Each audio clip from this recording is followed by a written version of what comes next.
Fala galera, beleza? Aqui é o Shazam do lado do nosso Marcelo. Estamos começando mais um On The Rock, segunda temporada aqui. Hoje a gente tem um assunto fabuloso, uma das maiores bandas de todos os tempos, o Queen. O que você acha, Marcelo? E aí, Shazam, e aí, galera, beleza? Bom, a gente não vai falar de uma banda hoje, a gente vai falar de uma instituição, né, cara? O Queen deixou de ser banda faz tempo, é uma instituição. É verdade. Né? É uma escola de rock, vamos dizer que muita gente começou a curtir rock por causa do Queen, principalmente aqui no Brasil, quando ele veio em 81, né? Muita gente começou. Então, realmente é um prazer falar dessa banda maravilhosa. Banda que tem um guitarrista que tem o título de Sir. Não precisa nem dizer mais nada, né, cara? Quer dizer, precisa. O Queen, ele tem tanto assunto que, como a gente falou no programa anterior, você fica devendo. O tempo que a gente tem de programa não dá para falar tudo da banda, né? A gente tem que falar em, no mínimo, uns 2, 3 programas até. Mas, olha, eu separei 3 palavras que eu anotei aqui no meu caderno para não esquecer sobre o Queen. Ícone, único e lenda. Eu acho que se a gente se ater a essas 3 palavras, a gente tem assunto aí para 3 décadas. Se num trabalho universitário seria chamado palavra-chave, né? Mas olha, o Queen ele começa na década de 70, né? Começou em 68, assim, né? Isso, foi tomando forma na década de 70. Eu queria que você falasse pra gente do início do Queen, antes do Queen. Era uma banda chamada Smile, né? O Smile tinha o Brian May, né? E o Roger Taylor. Era um trio. Tinha o primeiro Tim Staffel, que era o baixista e vocalista. E o Tim Staffel, ele ficou muito amigo de quem? Do Farrokh Bulsara. Quem é o Farrokh Bulsara? Farrokh Bulsara depois ia ser chamado de Freddie Mercury. Deixa eu falar uma coisa para você que está nos assistindo aí sobre o que ele acabou de falar. O Freddie Mercury, ele tem pais que vêm da ilha de Zanzibar. Então, eles tinham uma procedência, acho que indiana. Por isso que ele se chamava Farrokh Bulsara. Exatamente. Né? Depois ele voltou quando ele entrou no final do Smile, ele entrou no Smile, né? Aí ele sugeriu que fosse mudado o nome, assim, né? Para Queen. Ele se chamava ainda Fred Bulsara. Mas quando ele compôs uma música que ele falava da mãe, que era Mercury, sim, aí ele resolveu adotar o nome. O nome para Fred Mercury. E ele mudou o nome. Era mais cultural, era mais pop. Era cultural, pop, um pouco aristocrático, né? Que o Fred também. Ele é pianista, bailarino, né? Ele é formado em artes, não é? Formado em arte, cara. Ele é realmente um artista, né? Showman. Mas tem também, é uma gíria que Queen chama-se bicha também, né? Tem isso, cara, tem isso. É que nem, por exemplo, esse DC não fala que era um cara que corta pros 2 lados, esse DC é uma coisa, mas acho que pouquíssimas pessoas, né?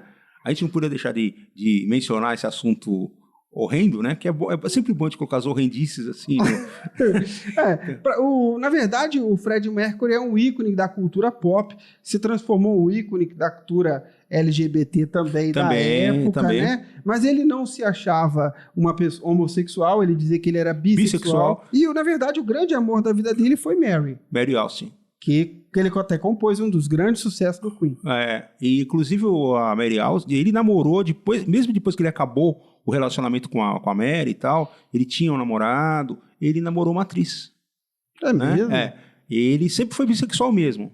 Ele sempre foi. Dizem que as festas, uma coisa que eu estava fazendo na minha pesquisa, que eu adoro o Queen, né?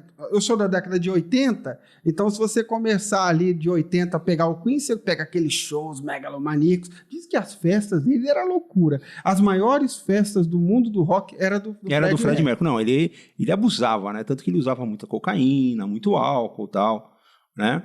E você falou década de 80, por exemplo, eu praticamente que quando... Naquela época você não tinha TV, tinha pouca informação e tal. Quando a gente ouvia rock, o que a gente lembrava? Beatles, Rolling Stones. É verdade, porque o Beatles é antes Beatles, disso. Rolling Stones. O próprio Fred gostava dos Beatles. Teve Fred gostava muito. Uma banda cover dos Beatles, né? Tocou, acho que Beatles e Rod Stewart. E tal. Quando o Queen veio no Brasil, o pessoal se chocou. Nossa, existe vida fora do planeta Brasil no rock and roll? Existia o Queen que começou... Foi o primeiro show de rock aqui no Brasil?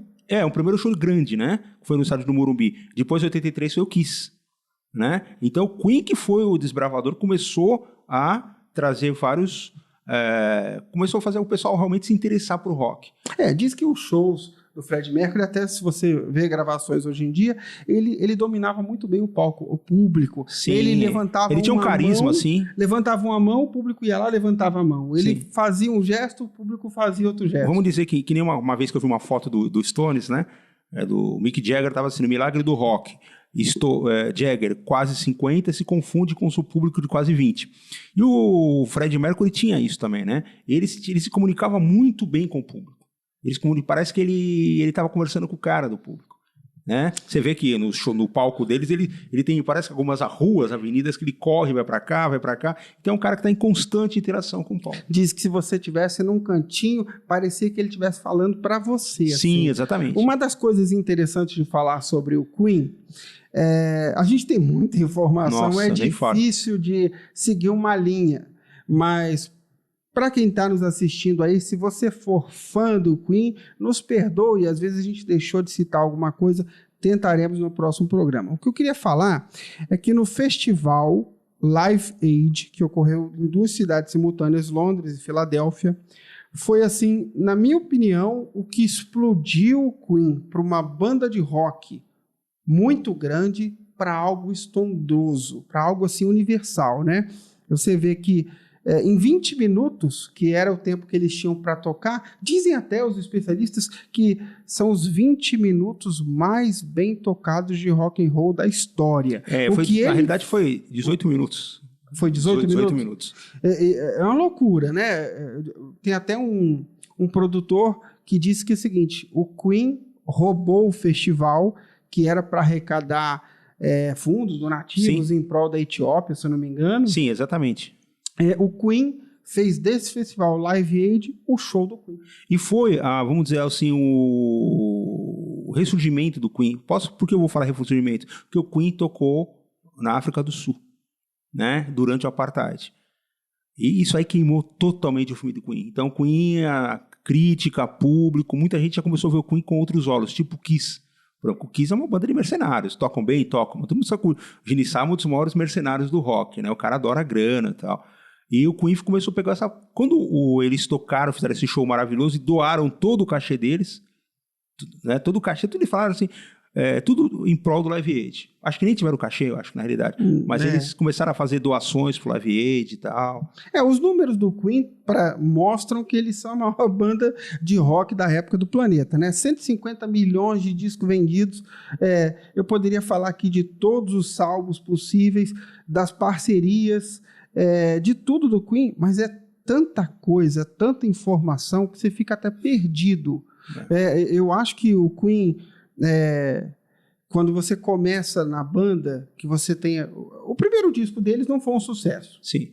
Né? Não vendeu muito bem. Só a partir do segundo é que começa já a engatar um hit, né? E você começa a perceber que a banda tinha, assim...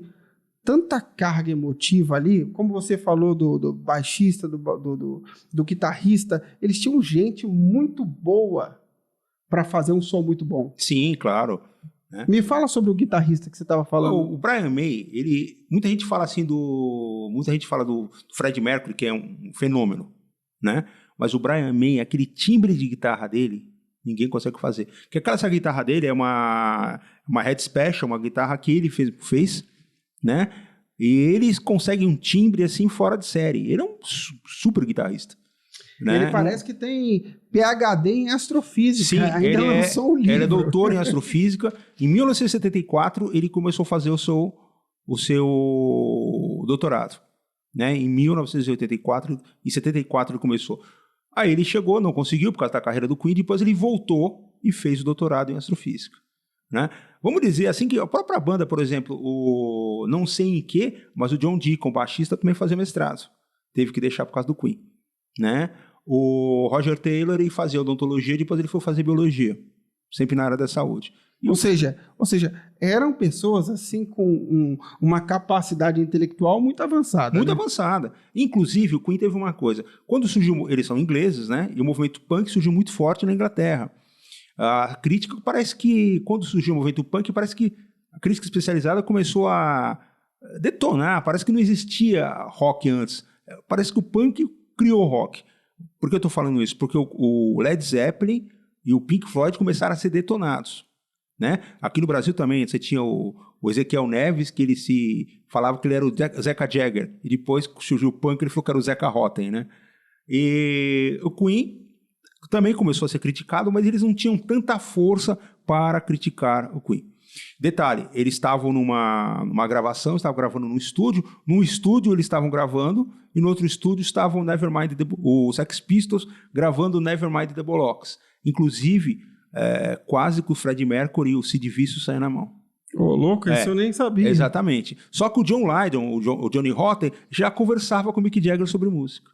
Então, Johnny Rotten, Joãozinho Podre, aquele horário parado no palco, I Am Antichrist, The Destroy, ele não era tão assim, ele conversava com o Freddie Mercury sobre música. Então, imagina só, né? Não, o Freddie Mercury teve altas parcerias, Sim, né? exatamente. Teve parceria com o Michael Jackson, teve parceria com o David Bowie. Under Pressure, nossa, maravilhoso. David Bowie. Inclusive, é uma música sensacional. Tem uma carga ali de... Nossa, não.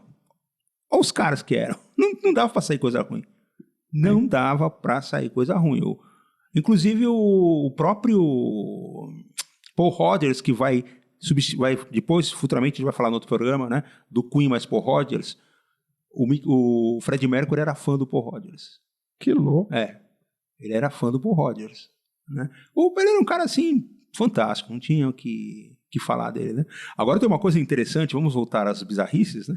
Que tem uma foto do Queen que o Freddie Mercury está abraçando assim o John Deacon, e o John Deacon olhando assim, meio estranho para a mão do Freddie Mercury no ombro dele. Muito interessante. Tem muita coisa interessante. Eu falei aí agora há pouco sobre o primeiro hit, o Seven Seas of High, de 1973, que foi o segundo disco do Queen. Mas em 75, que a gente teve uma obra-prima, que eu diria que o Queen tem muita coisa boa que fica difícil de falar se tem uma obra-prima. Mas essa música foi tão divisor de águas, tanto para o grupo, ou quanto para quem não gosta de rock, porque hoje em dia, se você for numa formatura, você vai escutar duas músicas. Uma é essa obra-prima, que é Bohemian Rhapsody, do Queen, que é algo assim, fora de série. Eu acho que nem os integrantes da banda sabem explicar detalhadamente como ela foi feita, porque o Fred Mercury chegava no estúdio e falava assim, ela começa assim, com esse início, daqui a pouco entra uma ópera e a gente depois vai para uma segunda parte, e ela foi gravada em partes, e por isso, assim, quando eles juntaram tudo e mostraram isso e deu certo, foi uma coisa assim. E a música, como você falou, tem uma parte que a música entra, que começa uma pauleira tal. E tem também uma coisa, a letra também, de um cara que tá no corredor da morte isso. Também. A letra também, junta tudo isso aí. É muito para você definir que essa música seja apenas de rock and roll. Sim. Ela é tudo. Não, ela é fantástico. Como We Are the Champions em toda inclusive, formatura. Eles já chegaram a criticar, eles chegaram a pensar que essa música não iria fazer sucesso pelo fato dela ser um pouco egocêntrica, né? Não há lugar para perdedores, alguma coisa desse tipo, né?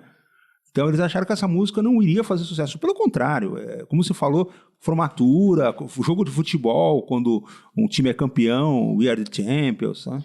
O Fred Mercury, na verdade, fez ali o que eu diria sua obra-prima, né? Ele também, como a gente disse anteriormente aqui, era uma pessoa hiper inteligente. Um detalhe que eu pesquisei, achei interessante de falar, ele foi campeão de tênis de mesa, campeão de ping-pong. Essa eu não sabia.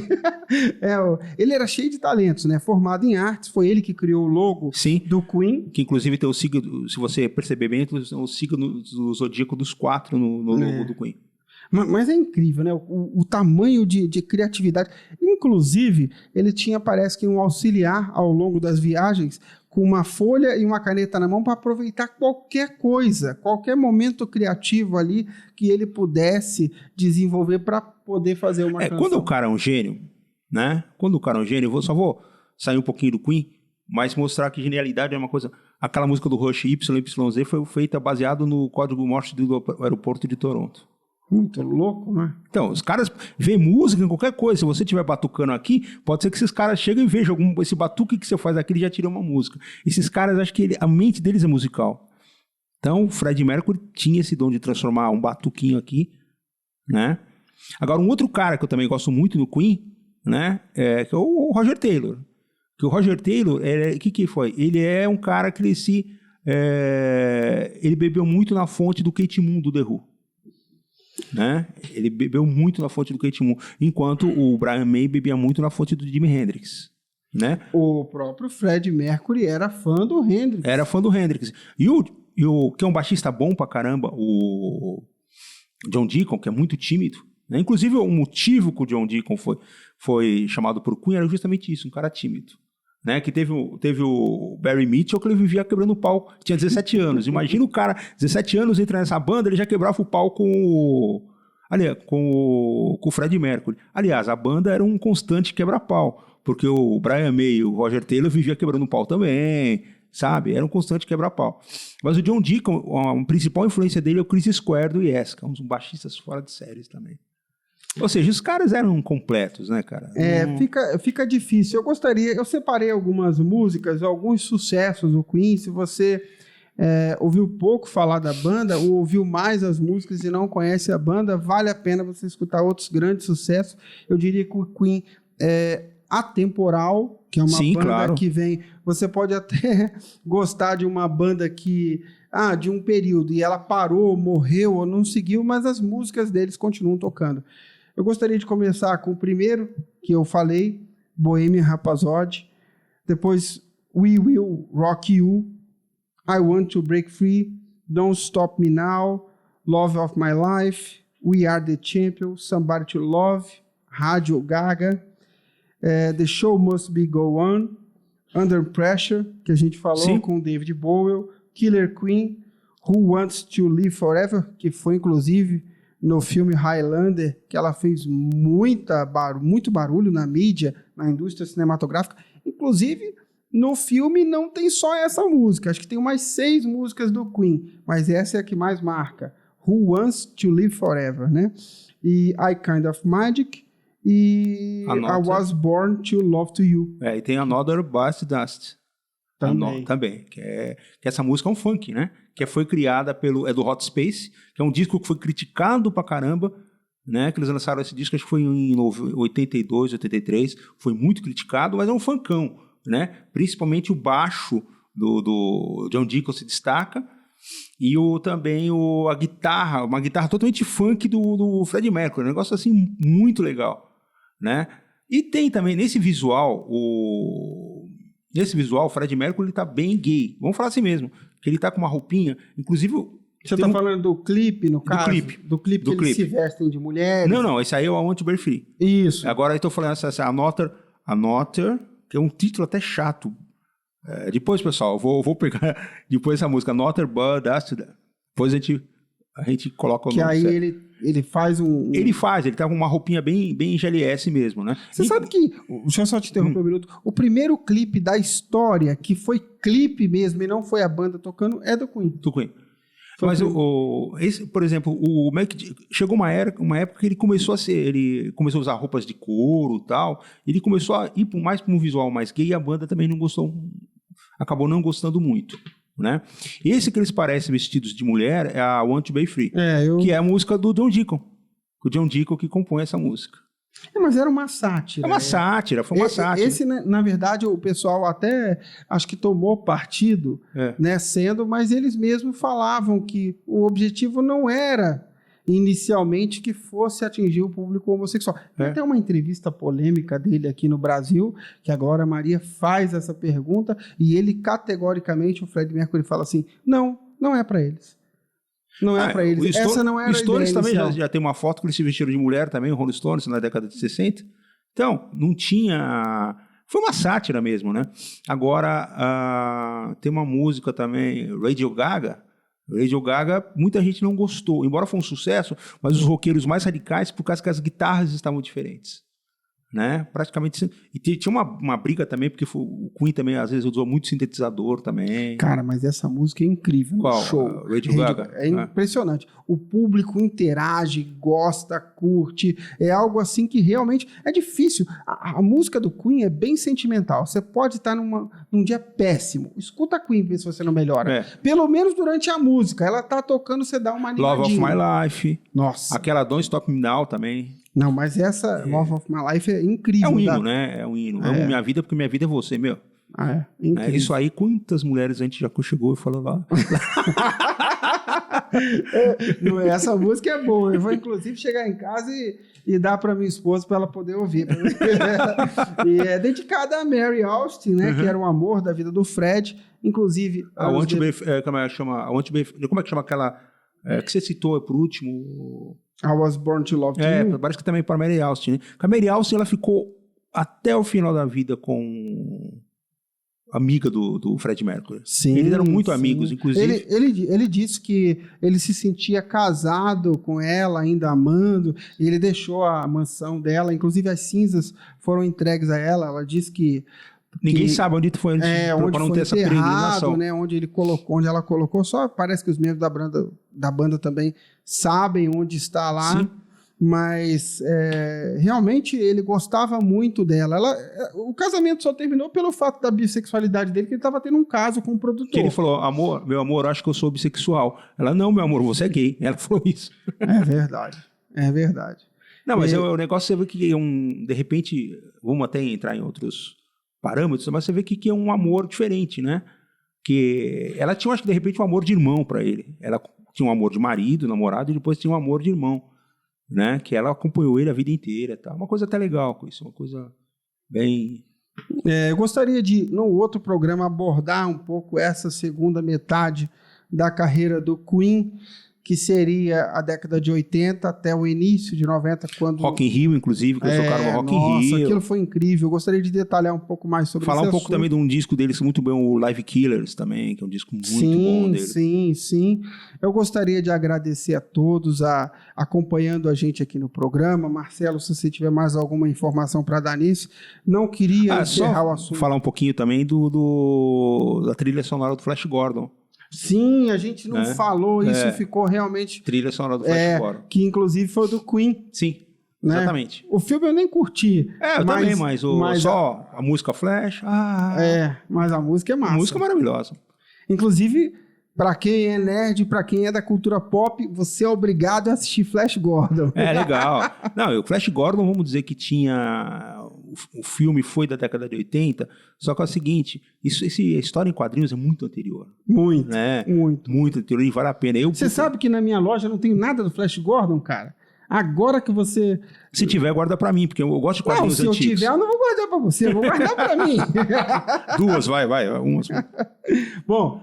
Muito obrigado a todos que acompanharam o programa, muito obrigado aqui ao pessoal, a produção da Rádio JSV. Acompanhe a gente nas nossas mídias sociais, no Instagram, no YouTube, no Facebook, nos grupos. Curte esse vídeo, dá um like, compartilha, é muito importante para a gente. Comenta aí o que você está achando, bandas, temas... se você gostou, se você não gostou, estamos abertos a críticas. Quem não está para crítica, não está para o mundo. Exatamente. E tem uma coisa, pessoal. Bandas, por favor, entrem em contato com a gente para divulgar o trabalho de vocês. Tá? Principalmente bandas do Vale do Paraíba e região. Ok? Sem mais delongas, muito obrigado. Um abraço. Abraço.